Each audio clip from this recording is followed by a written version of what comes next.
Hello there, welcome back to the channel.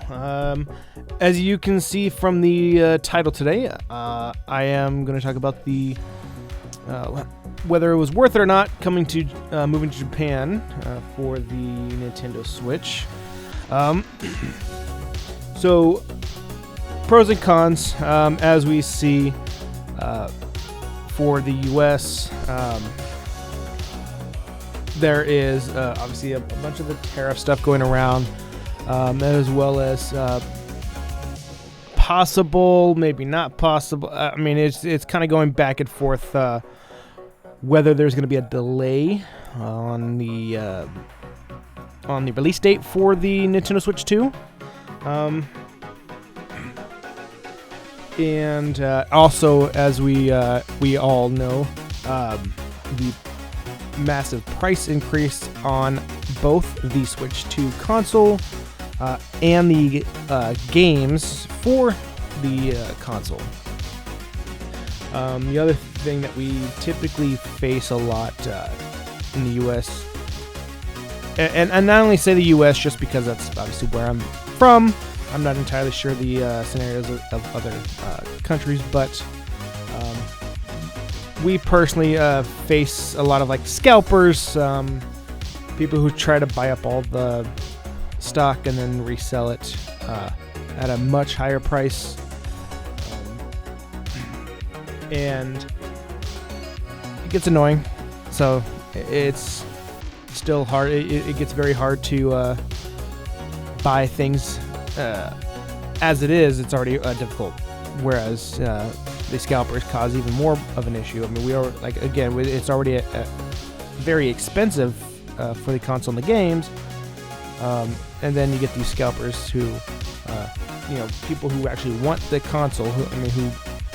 They're not going to want to pay, $1,000 or whatever they decide to, market the price at.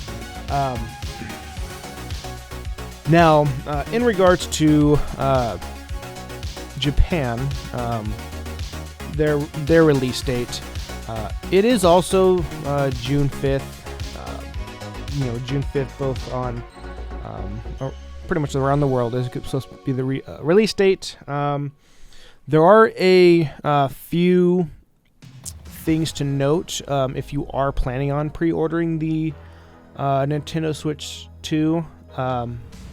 From Nintendo's website, this is both on the Japanese side and the American side.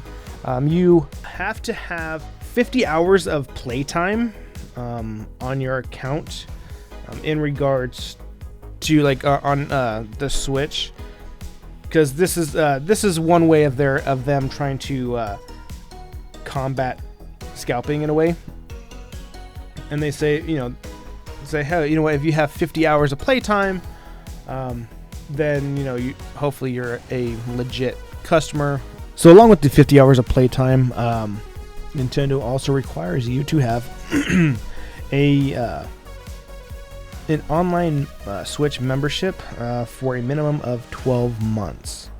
So you have your 50 hours of playtime, as well as the 12 month or you've had 12 months of the online membership. Obviously, other countries, you got the multilingual version, sitting at the $450 price range. The Japanese version is going to be it's 50,000 yen, which actually kind of works out to be about $343, I believe, on the US side. But here's the thing with that. So you have to have a Japanese Nintendo account, as well as it's going to be region locked, so you have to buy it here. You cannot buy it anywhere else, and you can buy it through their store, but they will still have all those requirements for you. And due to it being region locked, it is also going to be basically locked per the language, like Japanese. Meaning, so all your games, everything's going to be in Japanese. So if you do plan to, say, move here and live here, and if you already know how to speak fluent Japanese, then I would say it is going to be well worth it for you. Now, you can get the multilingual version here as well, only through their online store though. So you have to buy it online through them, but unfortunately you still are paying that $450 price rate point for that Switch 2. Now, another thing that is going on with the region locked Switch is going to be so you can get them in retail stores here in Japan. Now, I saw a couple other companies that are trying to find a way to combat scalpers as well.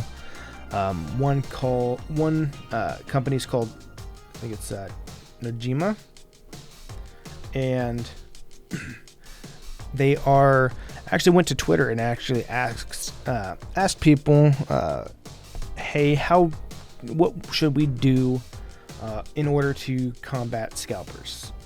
And there was a couple of good suggestions. Some people had said to write everything on the box itself, and saying, hey, I will not resell this Switch to anyone else. I did see some pictures like they did that to like the PlayStation 4, or it was PS4 or PS5. They did that to the PlayStations, and then, but they said go ahead and do that to the Nintendo Switch 2 as well as put the person's name on the box as well. Of course, they are going to want your ID and everything when you do purchase this, so they will be at least able to figure out who is doing some of the selling, I believe is what they're trying to go with. Then I did see another comment that said, hey, just open the box.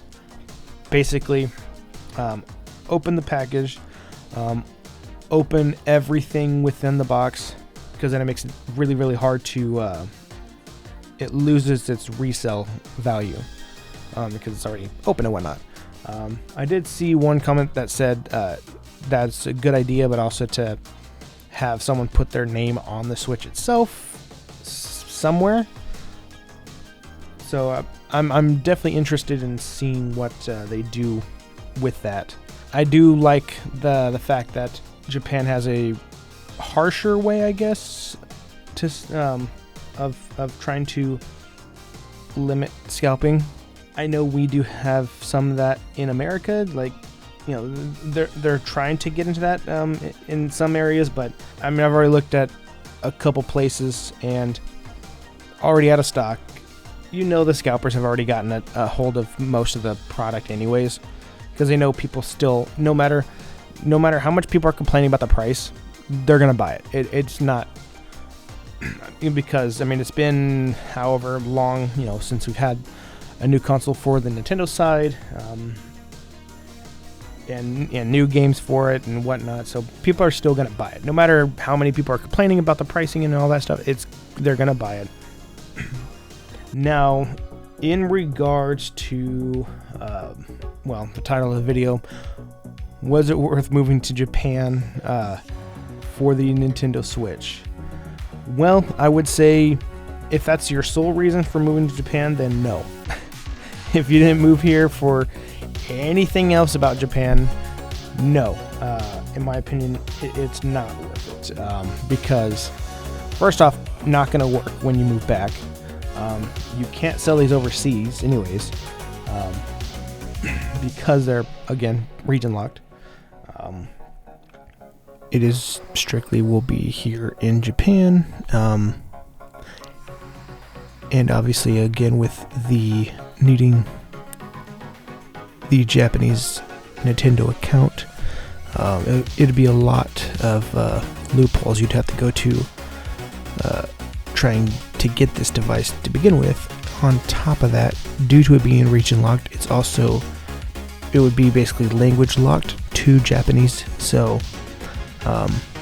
even if you are visiting here, or when you do decide to live here, you are going to want to learn Japanese in order to be able to even play this thing.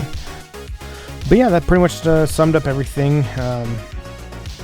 Again, if you are planning on just visiting Japan here in the near future, and your thoughts are, hey, I want to pick up the new Nintendo Switch 2 at the lower price, don't do it, because again of all the issues, especially when you go back.